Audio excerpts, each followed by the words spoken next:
I don't know about you, but I never like to be second choice for anything. Now, as far as the Oscars are concerned, coming in second is an unknown because the vote totals are never released.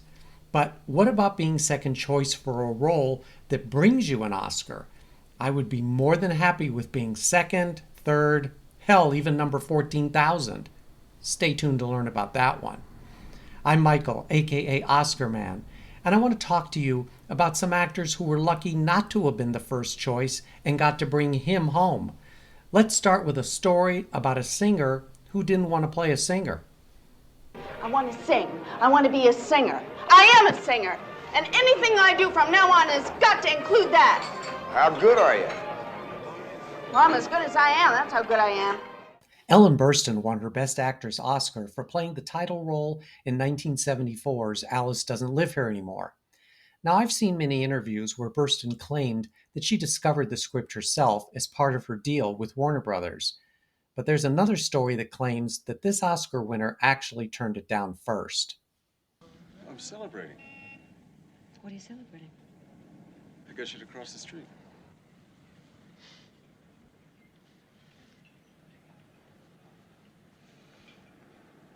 Listen, I'm sorry I let so much time go by without telling you that I really liked your story. You're a good writer.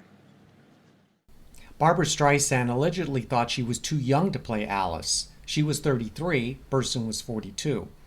She also didn't think she would be convincing as a less than great singer, stating, quote, "I remember at the time I thought, how the hell do I do that?"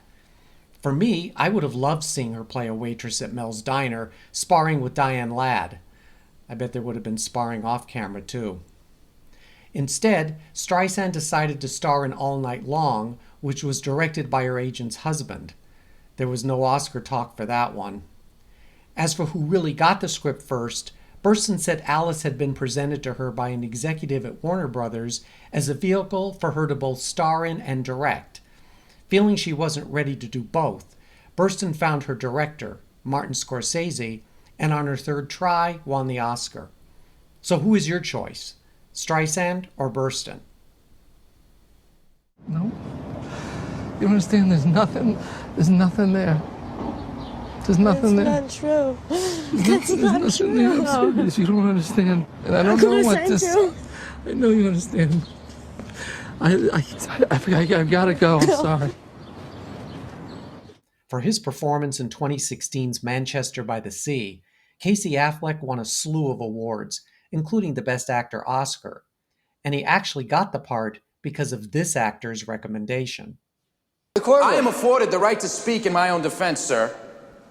By the Constitution of the United States. This is the same document which guarantees my liberty. Of the United States. Now, liberty, in case you've forgotten, is the soul's right to breathe. I mean, it cannot take a long breath. Laws are girded too tight. Without liberty, man is a cinco. Man is a what? Ibid, Your Honor. It's always nice to be referred by someone for a role. It's happened to me once or twice, but not by the likes of Matt Damon. The Oscar winner was set to produce and star in Manchester by the Sea, but had other commitments at the time, and so he offered it to his longtime friend Casey Affleck, who easily stepped into the role.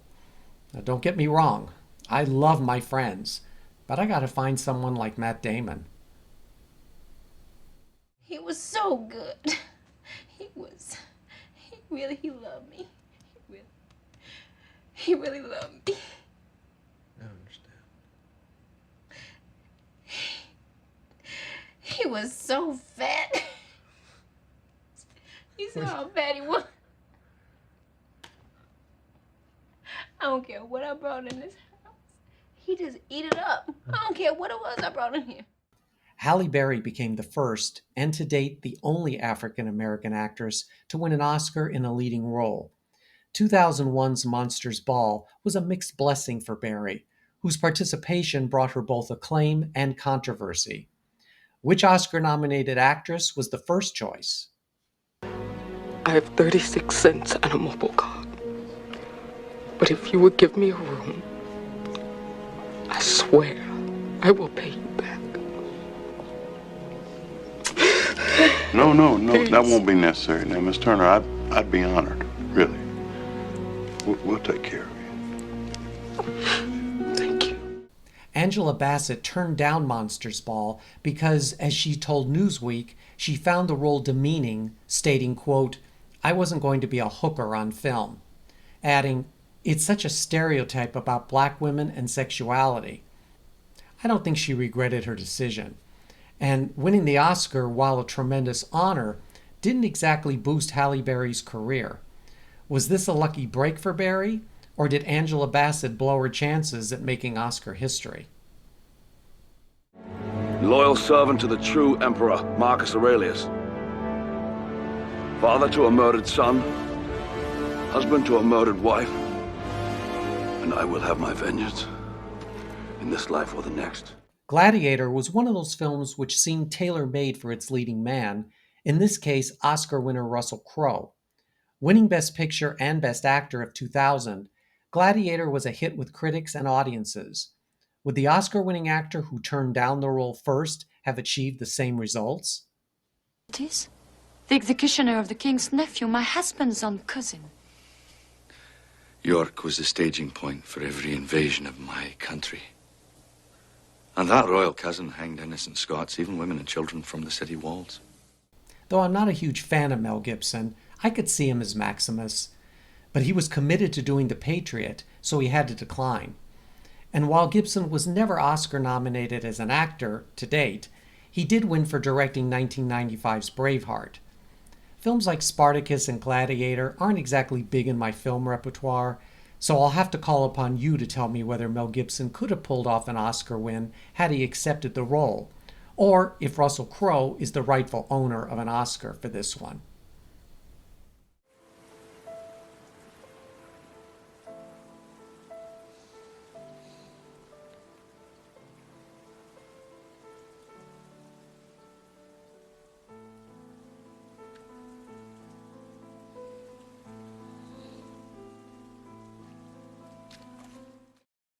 Holly Hunter was so perfect in 1993's The Piano that it's hard to imagine anyone else being considered for the film. But as it turned out, Hunter had to fight for the role because director Jane Campion envisioned a tall woman with a strong, dark, Frida Kahlo-esque beauty and thought of this Oscar-nominated actress first. I'm never on another line. I'm in a meeting. I consider us a team, Tess. And as such, we have a uniform. Simple, elegant, impeccable. Dress shabbily, they notice the dress. Dress impeccably, they notice the woman. Coco Chanel. Sigourney Weaver was offered the part of Ada, but she was not interested, telling the director she was taking a break from acting. Maybe I'm too used to Hunter in the part, but I just can't see Weaver pulling this one off. I think the role needed a certain ferocity that Hunter excels at. Of course, I also would have been the first person to tell you that Sigourney Weaver couldn't do comedy. And then came Working Girl. And you know I thought she should have won for that one. So, can you see Weaver as Ada in The Piano? Should she have accepted the gig? King George III. Mad King George the Stammerer, who let his people down so badly in their hour of need.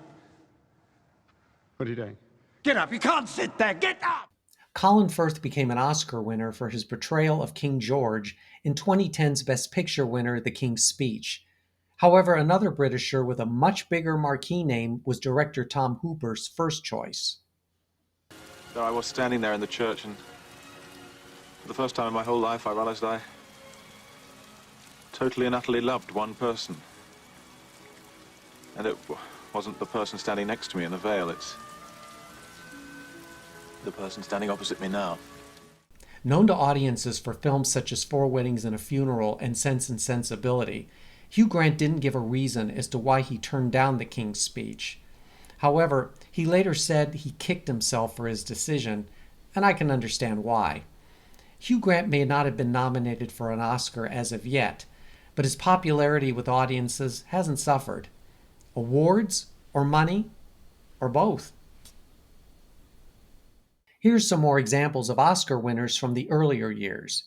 Donna Reed was cast against type to play Lorene, the hostess in 1953's From Here to Eternity, for which she won that year's Oscar as Best Supporting Actress. So I left and went to Seattle. When I got there, I met a girl just back from Hawaii, and she said she'd made a lot of money working there.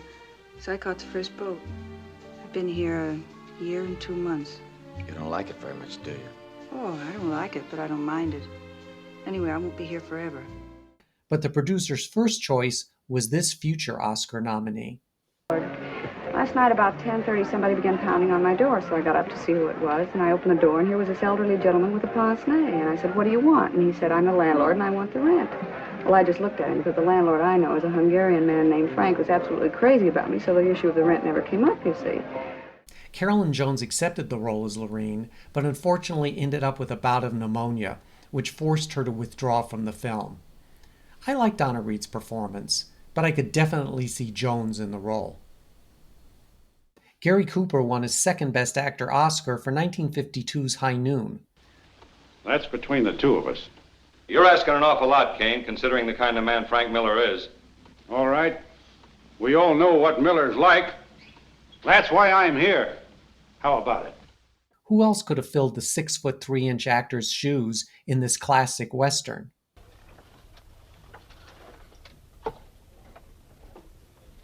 My name is Stryker. Sergeant John M. Stryker. You're gonna be my squad. A rifle squad. 3 of us have seen action. Corporal Dunn, Charlie Bass, and myself. If I was doing you a favor, I'd let him hang you right now and get it all over with. But I don't want you to get off that light. Well, first there was 6'4" John Wayne, who thought the film was an allegory against blacklisting. And then 6'2.5" Gregory Peck believed the film was too similar to The Gunfighter, which he starred in the year before. Peck later considered turning down High Noon the biggest mistake of his career, though he did win his Oscar 10 years later for To Kill a Mockingbird. Oh my God. Oh, you're killing me. You know what? Forget I offered to help you. Forget the entire fucking idea. Because that must have been fucking crazy. Because I am so much crazier than you. At the age of 22, Jennifer Lawrence became the second youngest winner of lead actress for her role in 2012's Silver Linings Playbook. Marlee Matlin is still the youngest at 21. Okay, Lawrence wasn't even director David O. Russell's 10th choice to play Tiffany Maxwell. Here is who originally booked the job. I need you guys, but you don't get to sit around for the rest of my life deciding what I'm supposed to be like. I mean, you weren't there. You weren't inside of my head when I was fucked up. You were certainly not there now. Kim. You haven't gotten any idea how I feel. Future Oscar winner Anne Hathaway had been signed, sealed, and delivered to star opposite Bradley Cooper. But due to scheduling conflicts with The Dark Knight Also Rises, along with supposed creative differences with Russell, Hathaway departed the film. Who had to step aside before Jennifer Lawrence finally was cast? Among them, Angelina Jolie, Kirsten Dunst, Rooney Mara, and Olivia Wilde. Though director Russell thought Jennifer Lawrence was too young to play opposite Bradley Cooper, who was 16 years her senior, he was impressed with her audition, and the rest is, well, Oscar history. So, who would have been best?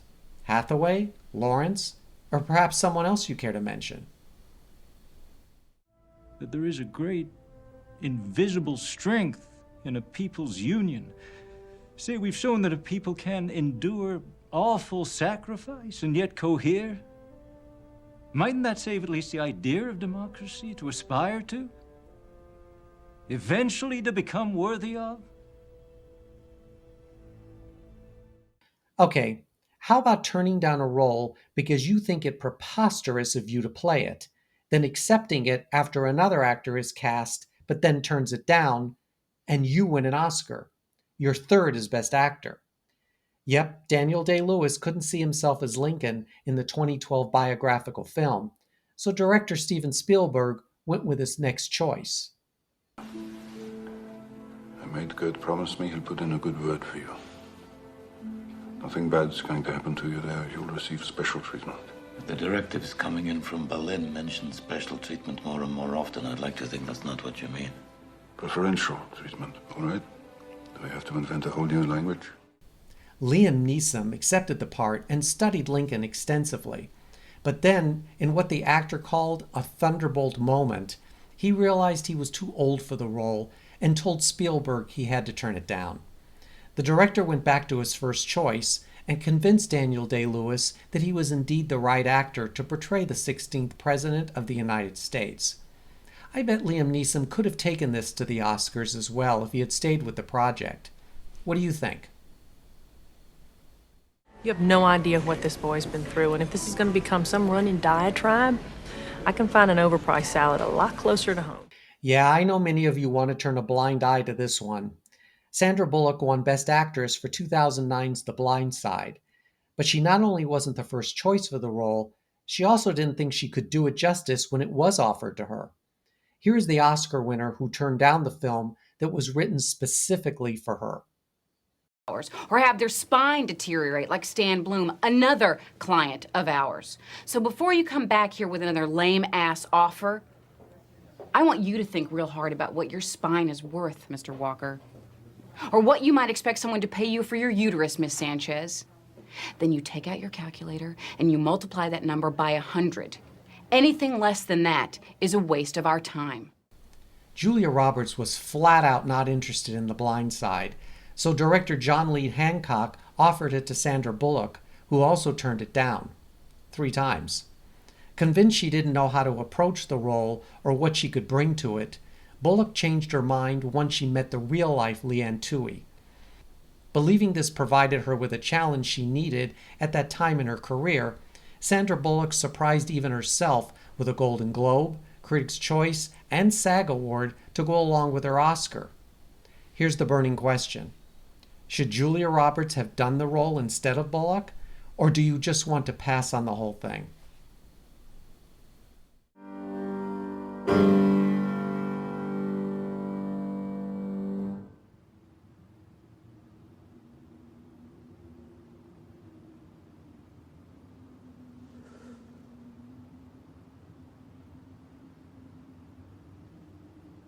Вы здесь прячетесь. Adrian Brody won his first of 2 Best Actor Oscars for 2002's The Pianist. First, let's take a look at the actor who was the first choice for the role, but had to turn it down because he had a prior commitment to star in a play.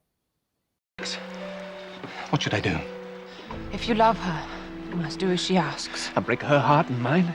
It is only yours you can know. She loves me, Thomas. Does she say so? No. And yet she does where the Incas run with tears. Was she weeping when she gave you this?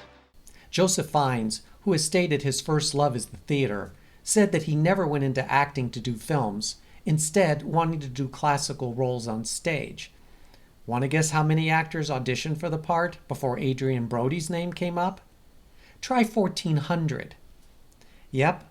At a London casting call, director Roman Polanski wasn't satisfied with anyone he saw. Adrian Brody only came to mind after the director saw him in the film Harrison's Flowers, then offered him the part. Have you ever had to go through thousands of people before finding the right one? It's okay, I don't need to know. Nor answer that one myself. There is a famous pair of movie rivals coming up, and I bet you know who I'm speaking of. But before I get to them, I want to thank you for joining me on this travelogue of some actors' paths to reach the Oscar stage. Some say it's not the destination, but the journey. Hey, I'll take it any way I can get there. After the video concludes with a what-if moment had an Oscar-nominated actor accepted an iconic role, will you please click on the like button? And if you're not yet subscribed to the channel, join our weekly discussions as well as vote in the daily polls, just like an Academy member.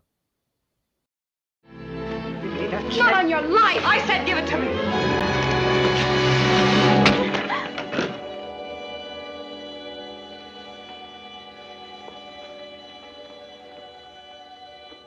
Get out, Vita.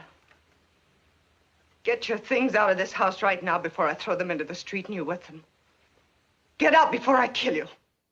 Joan Crawford was a major star before signing with Warner Brothers in the 1940s. However, by then, her star had dimmed significantly, and she was no longer able to get the most coveted roles. She had to wait her turn until the studio's most powerful leading lady decided whether a script was right for her, and if not, toss the bone to her alleged rival, Crawford. Of course, it was this two-time Oscar winner who passed on Mildred Pierce. Three of us. Yeah, you'd like that, wouldn't you? Then you could tell him a whole lot of lies about me. Scare him off, or maybe have him for yourself.